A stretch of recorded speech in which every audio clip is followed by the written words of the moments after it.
Nah, terkait dengan keyakinan saya tentang Tuhan, bahwa Tuhan itu ada, saya coba kaji melalui pendekatan meditasi, dan berikutnya dikembangkan berpikirnya melalui pendekatan-pendekatan yang logis. Saya ajukan pertanyaan terkait Tuhan, bahwa ketika Tuhan itu ada atau sesuatu itu ada, katakan Tuhan itu sesuatu itu ada, secara fisik apa yang bisa ditengarai dari keberadaannya yang ada tadi?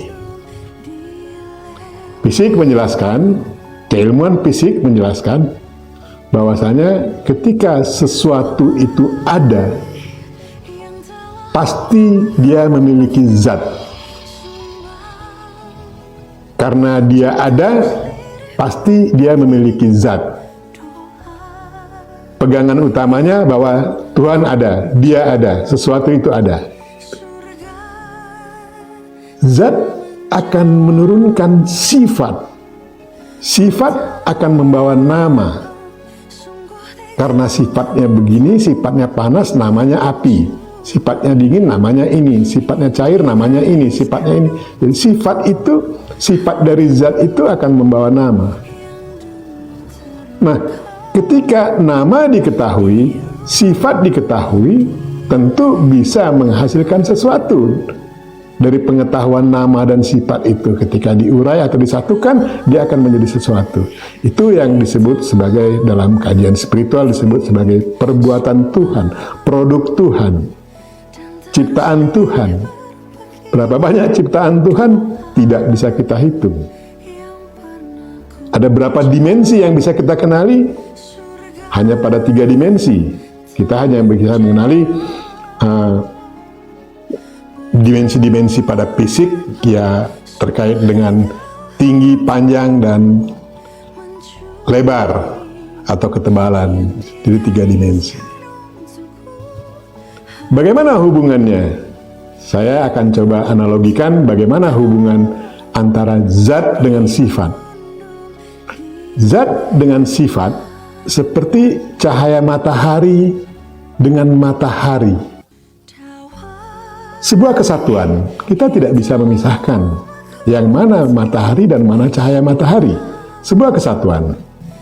Sifat dengan nama ibarat seperti madu dan rasa manis madu. Tidak bisa dipisahkan. Yang mana madu, yang mana manis madu. Sebuah kesatuan. Jadi sifat dan nama seperti rasa manis madu. Sebuah kesatuan. Karena sifat dan nama diketahui, maka bisa akan memproduksi sesuatu. Itu yang saya sebut sebagai perbuatan Tuhan itu, yang menghasilkan ciptaan-ciptaan yang begitu banyaknya.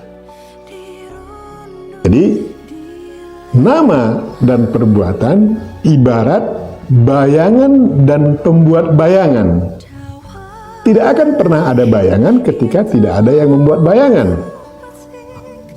Jadi antara bayangan dan pembuat bayangan tidak terpisahkan, sebuah kesatuan. Nama berasal dari zat utama tadi. Maka hubungan nama dengan zat ibarat lautan dengan gelombang lautan. Lautan tidak akan bisa kita pisahkan dari gelombangnya, karena merupakan sebuah kesatuan.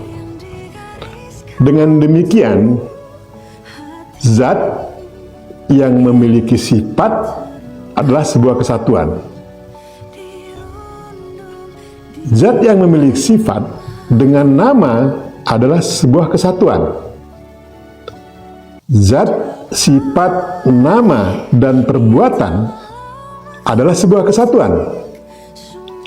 Zat, sifat, nama, perbuatan, dan zat itu sendiri, zat utama itu sendiri, sebuah kesatuan. Jadi artinya yang menciptakan, yang ada itu dengan yang diadakan olehnya adalah sebuah kesatuan. Dalam kata lain, bahwa Tuhan dan ciptaannya adalah sebuah kesatuan. Saya coba mendalilkan, tapi mohon maaf, apa yang saya dalilkan belum tentu benar. Upaya ini adalah upaya mencari kebenaran, karena saya meyakini kebenaran yang mutlak itu miliknya, itu milik Tuhan. Kita hanya berupaya untuk mendekati kebenaran yang hakiki. Jadi saya coba dalilkan tadi bahwasanya zat, sifat, nama, perbuatan, dan zat itu sendiri adalah sebuah kesatuan.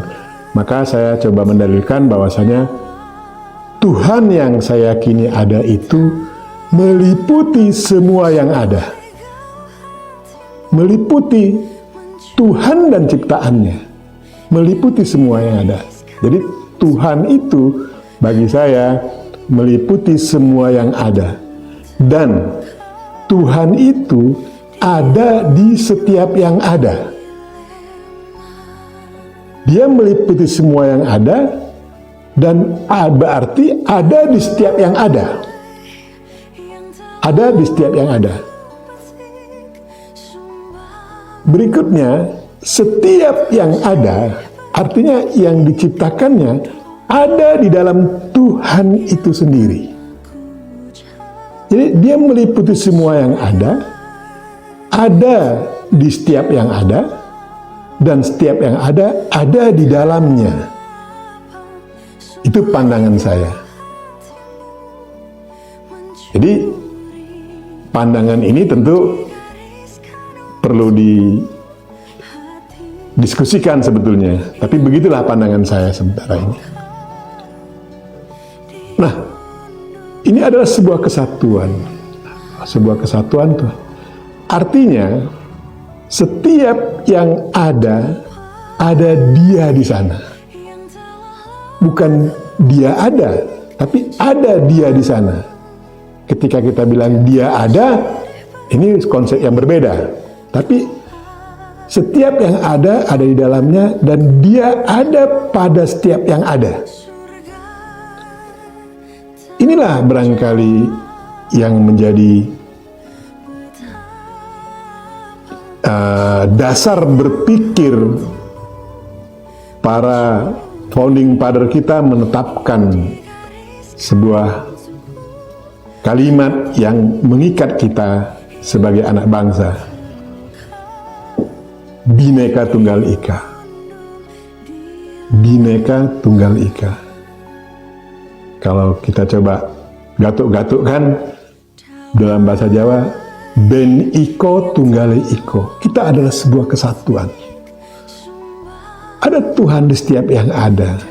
Pemahaman ini mungkin bisa membuat kita maklum dengan segala situasi, toleran, empati, dan sabar karena ada Tuhan di setiap yang ada. Dia yang menciptakan semua yang ada. Apapun, seburuk apapun, dia yang menciptakan. Tuhan kita yang menciptakan.